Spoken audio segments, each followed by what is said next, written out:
माय माऊली नमस्कार.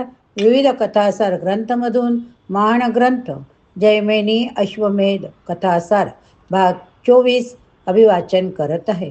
श्रवण केले तर प्रतिक्रियेत हरे राम हरे कृष्ण लिहा. अध्याय 27. सागराशी लढणारी टिटवी. मागील भागावरून पुढील भाग सुरू. मग पुढे मारुती म्हणाला, सैन्य पाळा हे पा. मालिनीचा बाप सासरा दोघे श्रीकृष्णाला शरण आले आहेत. तुझा अपराध तर फार म्हणजे फारच मोठा. परस्त्रीची स्वतःसाठी अभिलाषा घडण्यासाठी नरकाचे साधन दुसरे कोणतेही नाही. रावण तर सोडून दे. अतिशय जुन्या काळातील रामायणातील राम अवतारातील कथा. आपण दुर्योधन नाही का, द्रौपदीची विटंबना करून पार रसातळास गेला असे. अरे, श्रीकृष्ण म्हणजे दुसरे काही नसून साक्षात जीवकला. आता तुला मी टिटवीची कथा सांगतो, ती ऐक. चला तुम्ही पण टिटवीची कथा श्रवण करा.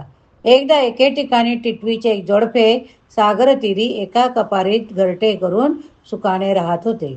असाच काळ निघून जात असता काही काळाने टिटवी त्याच घराण्यात प्रसूत झाली. त्यांना चारा आणण्यासाठी आपले घर सोडून नरमादी बाहेर दुरी गेले असता एक बेडकी तेथे येऊन तिचे पिले खाऊन समुद्रात जाऊन दडून बसली.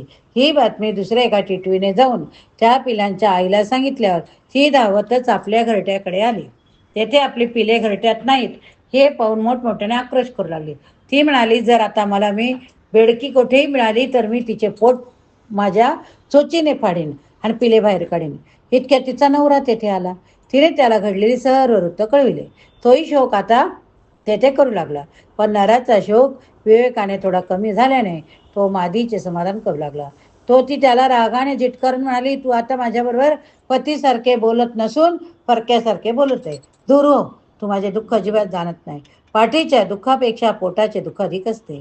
तू जर पित्यासारख्या शूरपणाने वागशील तर त्या बेडक्याची फाडून काढून आपली पिले तिच्या पोटामधून आणशील.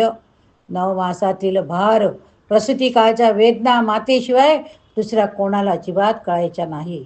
वेश्यापुत्राच्या बापाला थोडेसे दुःख नसते, ते वेश्येलाच एकटीला सोसावे लागते. कोणी स्त्रिया पती नसल्याचे विधवा होतात आणि तू तर आज माझा पती जिवंत असलास तरी येथे मी आज विधवाच झाले तरी पण मी त्या बेडकीवर सूड उगिल्याशिवाय मुळीच राहणार नाही. स्त्री प्रेमात अडकलेली असली तरी ती अमृतापेक्षाही गोड असते, पण ती एकदा का रागान उलटली की तिच्यापेक्षा विषारी नागिन बरी असे वाटते. टिटवीच्या भाषणाकडे त्या नराने लक्ष दिले नाही, पण टिटवीने मात्र आपल्या चोचीने समुद्र आटविण्याचा विचार केला. शेवटी नरानेही तोच कार्यक्रम चालविला.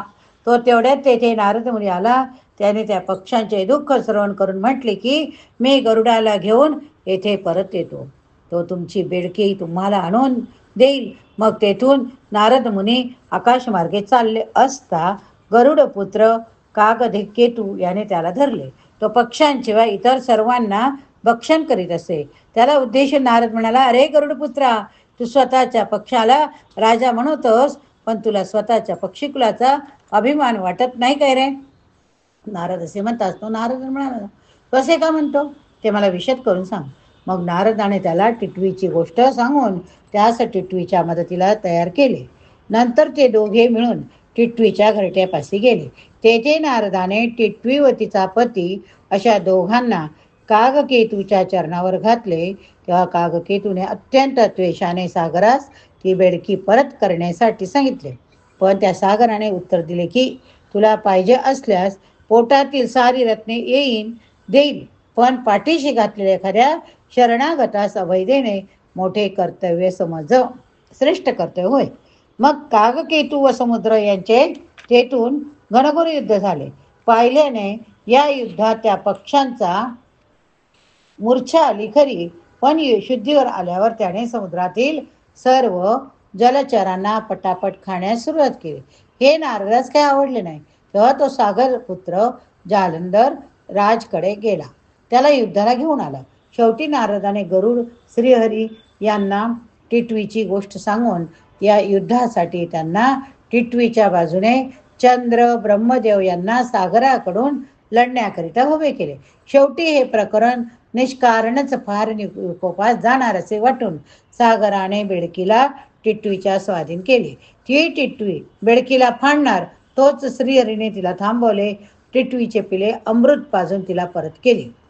तेव्हा मारुती सैन्यपाळाला म्हणाला, सैन्यपाळा, कधीही कुणी लहान थोर गरीब श्रीमंत स्त्री पुरुष शिक्षित अशिक्षित असे भेदाभेद पाहून दुसऱ्याला तुच्छ लेखून स्वतःच फार फार शाणे समजू नये. त्या अहंकाराचा परिणाम आपल्या नाशात झाल्याशिवाय राहत नाही. अशा तऱ्हेचा मारुतीचा उपदेश टिटवी आख्यान ऐकून सैन्यपाळही कृष्णार्जुनास शरण गेला. त्याच्या चरणी त्याने श्यामकर्ण अश्व मालिनी यांना घातले. नंतर पती पत्नीचे भेट करून देऊन भानुकांत चंद्रकांत यांच्याशी सैन्यपाळाचे सैख्य करून दिले. अध्याय 38 व 29. सुमित्र ऋषींचा पुत्र सिंहध्वज. पुढे श्यामकर्ण अश्व अतिशय दुर्घट अशा वनात गेले. तेव्हा श्रीकृष्णाला त्याची फारच चिंता वाटली. अर्जुनाने चिंतेचे कारण विचारताच कृष्ण त्याला म्हणाला, पुढे सिंहध्वज नावाच्या एका महाभयंकर अशा दैत्यराजाचे एक नगर त्याने अश्व धरल्यास मात्र आपल्या सर्वस्वाचा नाश होईल. त्याची कथा मी तुला सांगतो, ती तू ऐक. पूर्वी एक सुमित्र नावाचा ऋषी गंगातीरी बहुतेक सर्व काळ समाधिस्थ स्थितीत राहत असे. त्याची कीर्ती ऐकून एक उत्कट नावाचा राजा आपल्या सुंदर उपवर झालेल्या मेधावती कन्येसह त्याला भेटण्यास गेला. मेधावतीने ऋषीस वंदन केल्यावर त्याच्याशी बोलता बोलता तिचे मन त्याच्यावर जडून गेले. तिने परत आपल्या घरी आल्यावर मातेस आपली मनातली इच्छा कळविली. ती राणीने राजास योग्य वेळ साधून सांगितली. मग राजाने ऋषींचे मन प्रसन्न करून घेऊन त्यांच्याजवळ आपल्या मुलींची गोष्ट काढली. मुनीनेही विचार करून या गोष्टीस मान्यता दिली. नंतर दोघांचा विवाह झाला. एकदा मेधावती नेहमीप्रमाणे पती सेवा करीत असता सायंकाळी तिने आपल्या पतीजवळ कामेच्छा प्रगट केली. ऋषीला या गोष्टीचे फार आश्चर्य वाटलं. त्याने तिला नीती अनितीची पुष्कळ माहिती दिली, पण तिची समजूत काही केल्या पटेना.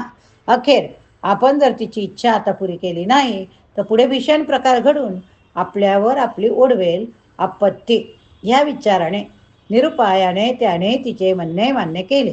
पुढे तिला त्याच्यापासून 3 पुत्र यथाक्रम झाले.